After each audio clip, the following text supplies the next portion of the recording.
ठंड में 3 टाइम का खाना इकट्ठा एक टाइम बनाने वाली बहू।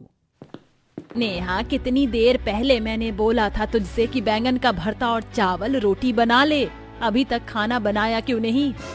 माँ, मैंने ना फ्रिज में चेक किया, कल की गोभी की सब्जी, दाल और रोटियां फ्रिज में ही रखी हुई हैं। हम गर्म करके वही खा लेंगे ना, हल्की हल्की सी सर्दी हो रही है माँ, और ऐसे में मेरा जरा भी मन नहीं है कि मैं कुछ बनाऊं। लो कर लो बात, जरा सी सर्दी आई नहीं और आजकल के बच्चे आलसी हो गए। अरे मायके में चल जाता है ये आलस, लेकिन कल को जब ससुराल जाएगी क्या वहां भी ऐसे ही बोलेगी? माँ, ससुराल की ससुराल में देखेंगे, अभी तो मैं मायके में हूँ ना। और वैसे भी माँ, ये सब काम तो घर में आई हुई बहुएं करती हैं जो आप मुझसे करवाने को बोलती हो। अगर इतना ही ताजा खाना खाना है तो करवा दो भैया की शादी, ले आओ एक बहू रानी। अच्छा, कितना बोलना सीख गई है। वैसे कह तो तू सही रही है, विवेक का रिश्ता तो मैंने लगाया ही हुआ है, बस जल्दी से शादी की तारीख भी पक्की हो जाए तो घर में बहू आ जाएगी, उससे कितना सुकून हो जाएगा, हर रोज ताजा खाना मिल जाए करेगा। हाँ, घर में मेरी ही उम्र की एक भाभी आ जाएगी तो हम दोनों साथ बैठकर सीरियल भी देखा करेंगे। चुप कर, तुझे तो बस हर वक्त सीरियल की ही लगी रहती है। वैसे मैं जया जी से जल्दी ही शादी की बात करूंगी। कश्मीरा मन ही मन नई बहू घर लाने के ख्वाब सजाने लगी। कश्मीरा अपने पति और 2 बच्चों, एक बेटी और एक बेटे के साथ रहती थी। विवेक घर का बड़ा बेटा था और उसका रिश्ता भी अंजलि नाम की लड़की से लगा हुआ था। कश्मीरा को घर में एक बहू की कमी बहुत ज्यादा महसूस होती थी, जिसकी वजह से वो चाहती थी कि उसके बेटे की शादी घड़ी की चौथाई में ही हो जाए। उसने जया से शादी की बात की और वो दिन भी आ गया जब विवेक के सिर पर सेहरा बंधा। सभी काफी खुश थे और काफी अच्छे से विवेक की बारात गई और सभी रस्मों के साथ अच्छे से विवेक की शादी हो गई। मैं आज बहुत खुश हूँ बहू, मेरे घर में तेरा बहुत बहुत स्वागत है, आ जा। कश्मीरा ने बड़े ही अच्छे से अपनी बहू का गृह प्रवेश करवाया। सर्दी का मौसम था और ऐसे में वो बोली, बहू, मैं तुझसे कोई फालतू बात नहीं करूंगी। सर्दी बहुत है और इन शादी की रस्मों रिवाज में तू काफी थक भी गई होगी, तो तू जाकर आराम कर ले। नेहा, जा जरा अपनी भाभी को उसके कमरे तक ले जा, और हाँ, कमरे का हीटर जला देना, सर्दी हो रही है ना। ठीक है माँ। कश्मीरा की बात सुनकर नेहा अपनी भाभी को कमरे में ले आई और हीटर वगैरह जलाकर चली गई। ऐसे ही अगली सुबह, नेहा, आज सूरज सही दिशा से ही निकला है ना? हाँ माँ। आप ऐसे क्यों पूछ रही हो? अरे भाई, तेरे जैसी आलसी लड़की सुबह 8 बजे उठ गई। बस करो माँ, मैं इतनी भी आलसी नहीं हूँ, और आज मैं इस वजह से जल्दी उठी हूँ क्योंकि मेरी भाभी की आज पहली रसोई होगी। भाभी आई कि नहीं? नहीं, अभी तक तो नहीं आई तेरी भाभी। नमस्ते माँ। लो आ गई भाभी। हाय, नजर ना लगे, कितनी अच्छी लग रही है। आ जाओ, मैं तुम दोनों का तिलक करती हूँ। कश्मीरा ने अपनी बहू और बेटी दोनों को नजर का टीका लगाया और फिर अंजलि अपनी पहली रसोई की रस्म करने चली गई, जिसमें उसने खीर, पूरी और सब्जी बनाई, जो कि सभी को काफी पसंद आई। 2-4 दिनों तक तो सब कुछ ऐसे ही रहा।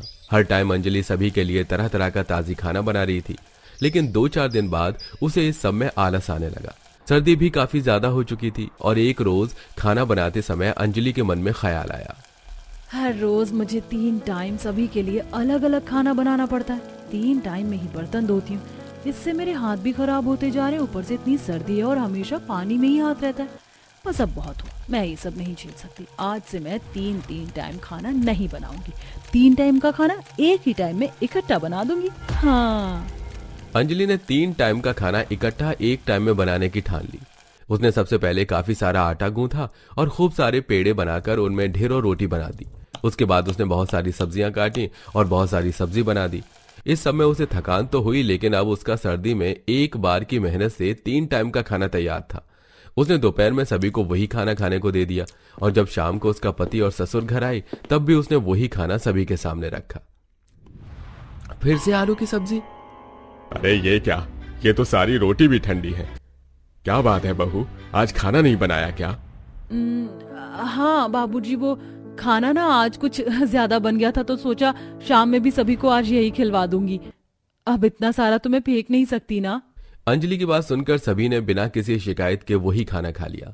और ऐसे ही फिर जब अगले दिन की सुबह हुई तो अंजलि ने सभी को तीसरे टाइम भी आलू और बासी रोटी को गर्म करके खाने को दिया।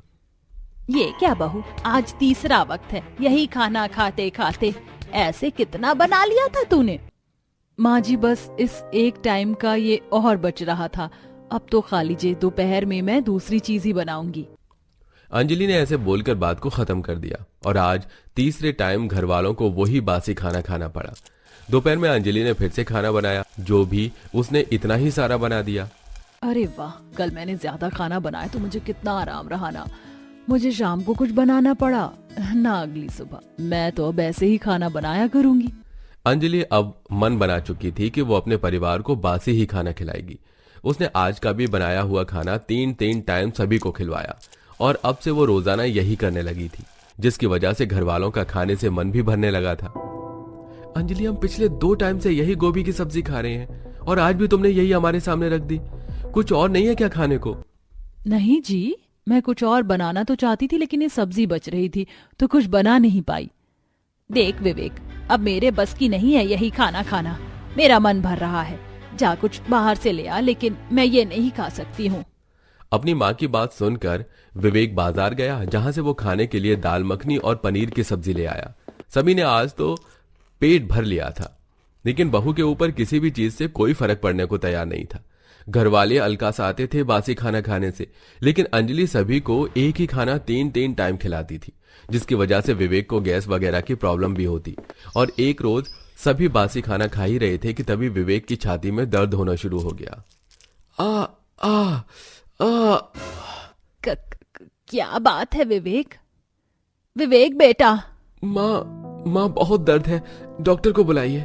जी मैं डॉक्टर को बुलाती हूँ। अंजलि ने घबराते हुए डॉक्टर को फोन किया और उनका फैमिली डॉक्टर घर में ही आ गया। चेकअप के बाद डॉक्टर ने बताया, कश्मीरा जी, वैसे तो सब कुछ ठीक ही है, लेकिन विवेक की छाती में दर्द की वजह गैस है।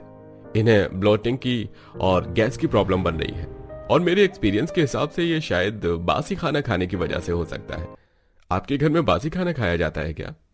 नहीं तो डॉक्टर, मैं इस घर की बहू हूँ और मैं तो रोजाना खाना बनाती हूँ। दोपहर का खाना हम लोग शाम को भी खाते हैं, लेकिन मैं तो उसे गर्म करके सभी को देती हूँ, तो फिर वो बासी कैसे हुआ? मैंने अपनी बात में शायद लगाया था, शायद ये बासी खाने की वजह से हो। अदरवाइज अगर ऐसा नहीं है तो कोई और प्रॉब्लम होगी, लेकिन आप लापरवाही ना करिए। कश्मीरा जी, अभी तो मैंने दवाई दे दी है, बाकी जब भी विवेक को वक्त हो वो मेरे पास कंसल्ट के लिए आए। जी डॉक्टर। कश्मीरा से ऐसे बोलकर डॉक्टर चला गया। इस बात में सच्चाई थी कि उनके घर में बासी खाना खाया जाता था। कश्मीरा को लगा कि इस सब के बाद शायद अंजलि बासी खाना नहीं बनाएगी, इसीलिए उसने उससे कुछ नहीं कहा। लेकिन अगले दिन जब अंजलि खाना बना रही थी, आज मैं कितनी सब्जी बनाऊं 3 टाइम के हिसाब से या नहीं? विवेक जी की तबीयत खराब हो गई थी, मैं तो 3 ही टाइम का खाना बनाऊंगी। किसके बस की है बार बार बर्तन वगैरह धोना, और दुनिया खाती है बासी खाना, कुछ नहीं होता। मैं तो आज भी बिना टेंशन लिए 3 ही वक्त का खाना बनाऊंगी। पति की तबीयत बिगड़ने पर भी अंजलि को अकल नहीं आई थी। वो 3 ही वक्त का खाना बनाने लगी कि तभी पीछे से कश्मीरा आई और बिना कुछ बोले उसने अंजलि के गाल पर जोरदार थप्पड़ लगाया। माँ जी, नालायक तू ही है वो जिसकी वजह से मेरा बेटा बीमार हुआ। अरे सत्यानाशन, उसकी तबीयत खराब होगी लेकिन फिर भी तेरी इस मंदबुद्धि में अकल नहीं आई। तू ही है वो जिसकी वजह से मेरा बेटा बीमार हुआ। रुक, तेरी माँ को बताती हूँ। कश्मीरा ने ऐसे बोलकर अंजलि की माँ जया को फोन मिलाया और उससे उसके बासी खाना खिलाने की शिकायत की। हाँ, मैं समझती हूँ समधन जी की मेरी बेटी गलत है, लेकिन मैं आपको एक बात बता दूं, उसे सास की नहीं माँ की नजर से देखिए। मेरे घर से अंजलि नाजों में पल कर गई, कभी एक चीज भी उसने इधर से उधर नहीं की, और वहाँ वो सभी काम कर रही है तो आप उसे प्यार से समझाओ। कामों में एक माँ की तरह उसका कभी कभी हाथ भी बटा दो, देखना आपको वो निराश नहीं करेगी। जया ने ऐसे ही कश्मीरा से बहुत बातें की। कश्मीरा को जब अंजलि की तरफ से भी एहसास हो रहा था, उसने फोन को काटा और फिर प्यार से अपनी बहू और बेटी दोनों को समझाया। देख अंजलि बहू, मैं जानती हूँ तू भी किसी के घर की बेटी है और मैं तुझ पर लोड डाले बगैर एक बात कहूंगी। अब से इस घर में बासी खाना तो कोई नहीं खाएगा, लेकिन हाँ, तेरे कामों में मैं और नेहा भी हाथ बटा दिया करेंगे, ठीक है? कश्मीरा ने कम शब्दों में लेकिन नरमी से उसे समझाया, जो कि अंजलि को समझ में आ गया। और बस आज के ही दिन से उसने एक ही वक्त में 3 वक्तों का खाना बनाना छोड़ दिया। अब अंजलि एक वक्त में बस 1 या 2 वक्तों का ही खाना बनाती थी, जिसमें नेहा और कश्मीरा भी उसकी मदद करती थी। अब किसी एक पर भी लोड नहीं रहता था और अब सब कुछ ठीक हो चुका था। शीतल एक बड़े से घर में अपनी सास, अपने पति और देवर के साथ रहती थी।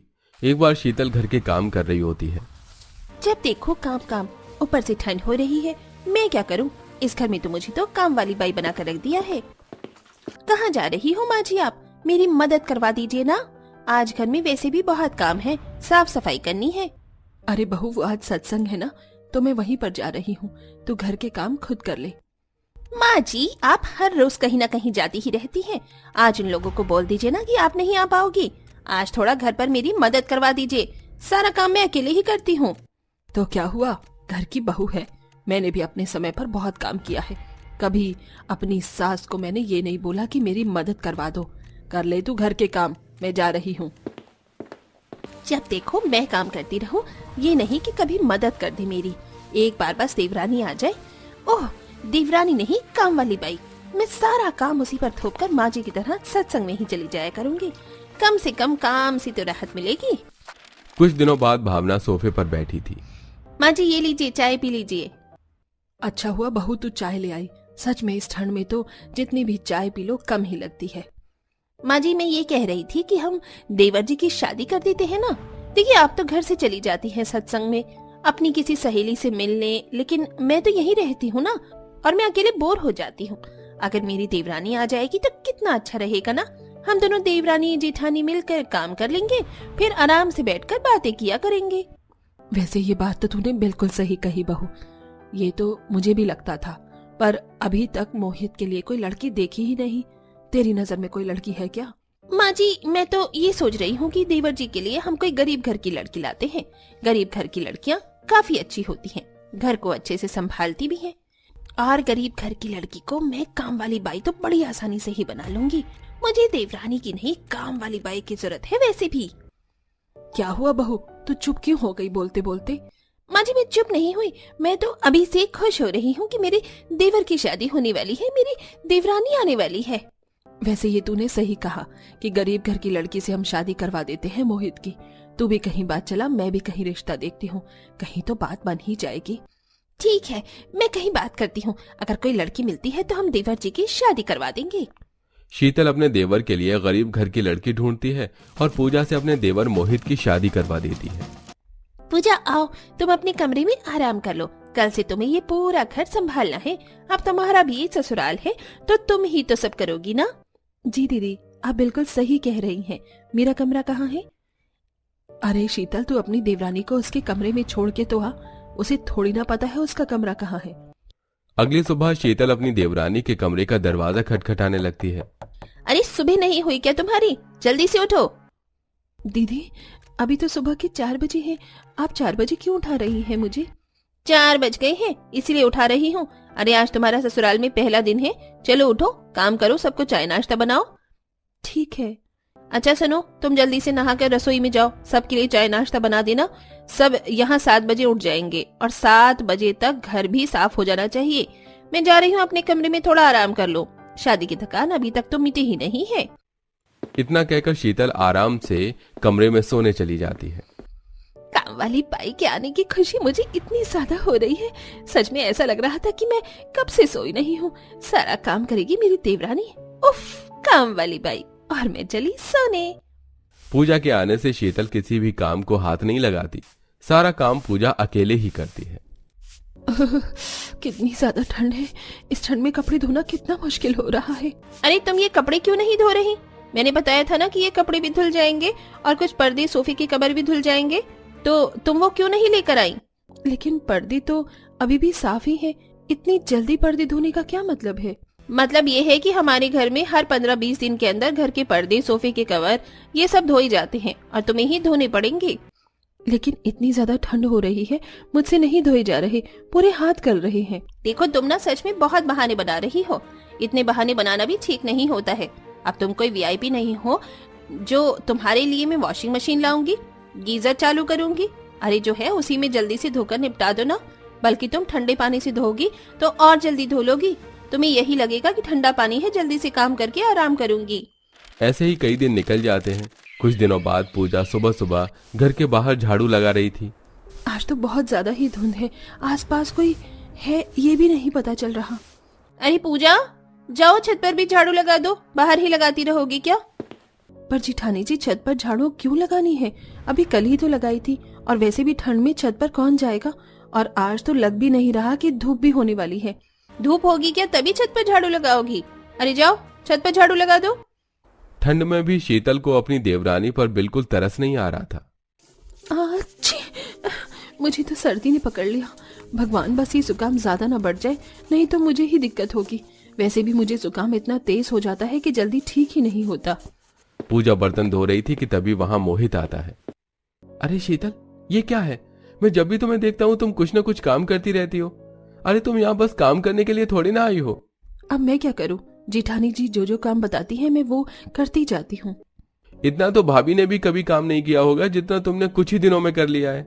वाह देवर जी, आपने कभी तो मेरे लिए इतना नहीं बोला कि मैं भी घर के काम करती हूँ, लेकिन यही काम आपकी बीवी को करने पड़ रहे हैं तो आप ही बोल रही हो आपकी बीवी ज्यादा काम कर रही है। मैंने कभी इतना काम नहीं किया। नहीं भाभी, मेरा वो मतलब नहीं था, आप गलत समझ रही हैं। पर आप भी तो खुद देखो ना, ठंड इतनी हो रही है, इतनी ठंड में पूजा ठंडे पानी से बर्तन धो रही है। तो क्या हुआ, मैंने भी ठंडे पानी से बर्तन धोए हैं और माँ जी ने भी अपने समय में ठंडे पानी से बर्तन धोए। हमने कभी किसी से कोई शिकायत नहीं की थी जैसे देवरानी जी आपसे कर रही हैं। अरे ठीक है भाई, मुझसे गलती हो गई, मैं तो बस ऐसे ही बोल रहा था। ऐसे ही कई दिन निकल जाते हैं। पूजा को काम करता देख भावना को अच्छा नहीं लग रहा था। जब से शीतल की देवरानी आई है तब से तो उसने कोई काम को हाथ भी नहीं लगाया होगा। देवरानी लाई है या काम वाली बाई? अपनी छोटी बहू को इतना सारा काम करता देख भावना रसोई में जाती है। बहू क्या बना रही है? माँ जी मैं तो सबके लिए आज साग बना रही हूँ। जेठानी जी ने कहा था कि सबको साग और मक्के की रोटी बहुत पसंद है, लेकिन इसमें तो काफी टाइम लगता है ना। अब मैं क्या कर सकती हूँ, टाइम लगता है पर सबके लिए बनाना तो पड़ेगा ही ना। और कोई बात नहीं, मैं बना लूंगी। इसको खुद करना पड़ रहा था तो उसने कभी साग नहीं बनाया। यही इसकी देवरानी आ गई तो उसको साग खाना है। कोई बात नहीं पूजा, मैं तेरी मदद कर देती हूँ, तू अकेले कितना कुछ कर रही है। अब हर काम में भावना अपनी छोटी बहू की मदद करने लगती है। ये सब देखकर शीतल को बिल्कुल अच्छा नहीं लगता। पहले तो माँ जी मेरी किसी काम में मदद नहीं करती थी, लेकिन देवरानी की तो बहुत मदद कर रही हैं। ऐसे तो ये दोनों काफी अच्छे दोस्त की तरह बन जाएंगे। मैं भी काम करती हूँ ताकि माँ जी की नजर में मैं भी बहुत बड़ी बनी रहूं। अगली सुबह शीतल ठंडे पानी से बर्तन धोती है तो शीतल को बुखार हो जाता है। तुम जानबूझकर ये सब कर रही हो ना, ताकि हर कोई तुम्हें ही नोटिस करे और हर कोई समझे कि मैं कोई काम नहीं करती, सारा काम देवरानी से करवाती हूँ। नहीं दीदी, ऐसा बिल्कुल भी नहीं, आप गलत समझ रही हैं। मैं क्यों ऐसे करूंगी? मैं तो चाहती थी कि हम दोनों देवरानी जेठानी मिलकर घर संभालें, काम करें, लेकिन आप पता नहीं क्यों शुरू से मुझसे गैरों जैसा बर्ताव कर रही है। मैं तो अब भी यही चाहती हूँ कि हम दोनों एक साथ मिलकर सब संभालें। माँ जी भी आपको बहुत मानती हैं। वैसे सच में मैंने तुम्हारे साथ गलत व्यवहार किया, तुम्हें एक कामवाली की तरह बनाए रखा, लेकिन जब तुम मेरे लिए इतना कर सकती हो तो मैं क्यों नहीं कर सकती। अब से हम दोनों एक साथ काम करेंगे। अच्छा हुआ शीतल, तुझे अपनी गलती समझ आ गई। वैसे देवरानी जेठानी का रिश्ता ही कुछ ऐसा होता है कि नोकझोंक जितनी होती है उतना ही दोनों में प्यार भी होता है, लेकिन बस प्यार ना किसी ऐसे ही पल का मोहताज होता है जिसमें दोनों एक दूसरे को अपने दिल की सारी बात बताएं, वरना तो ऐसे ही चलता रहता है। इसी के साथ अंत में शीतल को अपनी गलती का एहसास हो जाता है और दोनों देवरानी जेठानी अब ठंड में एक साथ मिलकर काम करती हैं।